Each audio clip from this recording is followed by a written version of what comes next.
Tang and American Saga, Episode 8, Labels. And this is a reference to the song that RZA and GZA put out called Labels. As we know, now that he's now with Tommy Boy Records, Bobby, aka RZA, is with Tommy Boy Records. They're on tour. And you have Ason, GZA, and him together on tour. They're in Texas. And so basically, RZA's in the hotel making love to some ladies in the hotel room, some honeys. And ODB comes in there, so I got pizza. And he's like, get out my room. And then the girl said, what kind of pizza? Is it pepperoni? He's like, yeah. And the girl said, I get a slice. And another girl comes out of the bathroom and say, let me get a slice too. And then they get out there, and then they see an armadillo crossing around near the hotel. And he was like, what is that? And he said, that's an armadillo. Then it goes back to, they go into the rehearsal for the Prince Rakim, Oh We Love You Rakim video. He doing a sound check or whatever. He's talking to Dre about the issues he's having. He's not understanding what's going on. They only got one song, and where's the rest of the songs they're gonna record for the album? And it's Dre just trying to reassure him, just got to just work and just everything's gonna be all right. You know, that's how they do it. And also too, a 5%er checks Bobby RZA, and this individual is rapper Just Ice, and he's telling them, you don't know the lessons, the 120 degrees of lessons. You don't understand the knowledge and the different supreme mathematics, supreme alphabet. And then GZA sees it and comes there and kind of smooths out the situation with Just Ice. Said, you better check your man. And they sit there and tell him, you need to study the knowledge and the information. He's like, all that religious mumbo jumbo. He said, no, it's deeper than that. And he breaks some of the stuff down. And then it goes to Greensboro, North Carolina, where RZA stayed at. And he reconnects with his friend from the neighborhood. And he was staying up there on the farm, working on the farm with his uncle and aunt, a friend of his. And they reconnect. And ODB, and they walk, and then they go to the record store where they're supposed to have a signing. And they get escorted to the back of the record store. And he said Dre wants to talk to RZA, saying that the song that they did for the Oh We Love You Rakim is not being clear because he used the Denise Williams Free song, and it's not being cleared. He said, well, we got all these records and stuff, and why is this an issue? And he's telling them, and they got to redo the album all over again and re-record and put a new track on it without that particular track. And he's getting really frustrated. It's like prior to that, he also talked to the record manager of the store. That he said his son raps. He said, rap for me, and he raps for him, and he signs the little record thing. And he sees some kung fu videotapes for like 99 cents. He said, all these 99 cents, I'm going to buy all these right here in this record. And he said, I'm going to put it right at the counter. I'm going to get it everything after I leave. I promise you.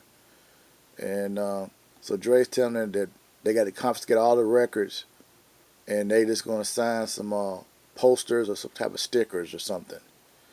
And he's kind of frustrated. So, okay, let's do the signing.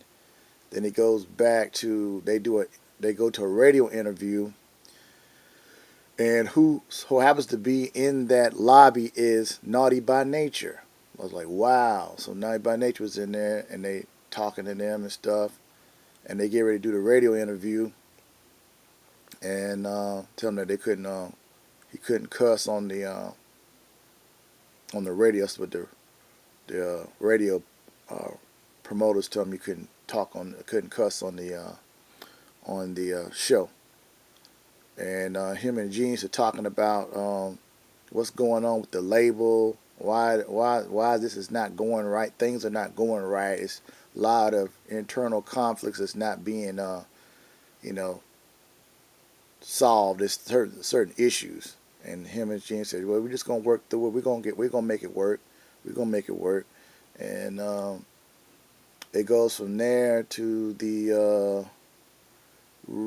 from the radio thing goes to the video shoot. Divine comes on the set and talks to his brother. Said, "This is big. You got your name and lights and everything, and you're doing it." And then he goes for the he's talking to the executives of Tommy Boy, so, talking about his grievances, things is not going right, and he's upset about things that's not doing right. And she reassures him that, this is part of the business, you just got to play ball, this, that, and the third, and how they do it. And you see also, too, he's doing the, get ready for the dress down for the video, and Sha, who is Raekwon, is on the set, and one of the people on the set say, "Hey, one of your friends is here, he wants to talk to you." And at the same time he's there, Dennis is on the set, on the side of the set too. So he's telling the people to kind of separate them, don't have them two guys together, because he already knows it's going to be some kind of issue. They got beef, Raekwon and Ghost. So he talks to Sha, Raekwon. He's like, "Man, you're doing it up, man. You're living it, man. And he's like, "Are you still writing your rhymes?" He's like, "Nah, man, I ain't really doing that no more, man." And then at the same time, they cool. Then Dennis comes, Ghostface, and then they start want to get into he wants to get into a physical altercation with Raekwon, and he has to break them up. He's caught in the middle between these two guys. He's trying to keep them from hurting each other. And he told Raekwon he's going to have him in the video. So Raekwon has a little snippet in the We Love You Rakim video. And Ghost is talking to RZA, saying that, "How you going to put these guys on here? These guys are enemies, and they tried to kill me and my brothers." And he said, "Yeah, because you tried to harm Power's parents that had the little store. That's why they was coming after you."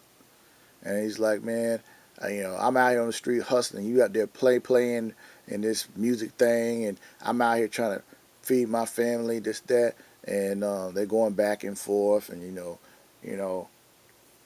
I'm out here. He said, "I told you you could have came on me on tour. I'm gonna be a backup dancer. I'm gonna be what I'm gonna do." He said, "You got music, right? You need to write." And you're like, "I ain't got time for this, that, and the third." And they go into it, and basically gets ready for the video shoot. He puts on that tuxedo with the top hat, and then it goes to another part in the studio where he has Raekwon, A-Son, ODB, and Inspector Deck and Jizza. They get ready to record a track, and he's telling me we need to work together and become as a unit, and we can really do this music thing. We could be successful in this music thing. And then Dre, the manager, says, "Riz, I want to talk to you." Pulls you to the side, and he's telling the single didn't do good, and basically Tommy Boy was dropping him from the label, and it goes off, and it's like, wow, man. And that's it for part 8 until part 9 next Wednesday, Woo Wednesday. Well, if you like my video, please hit that like icon and subscribe to Mujahid72. As always, Wu-Tang forever. Peace, everybody, and have a blessed day. Thank you.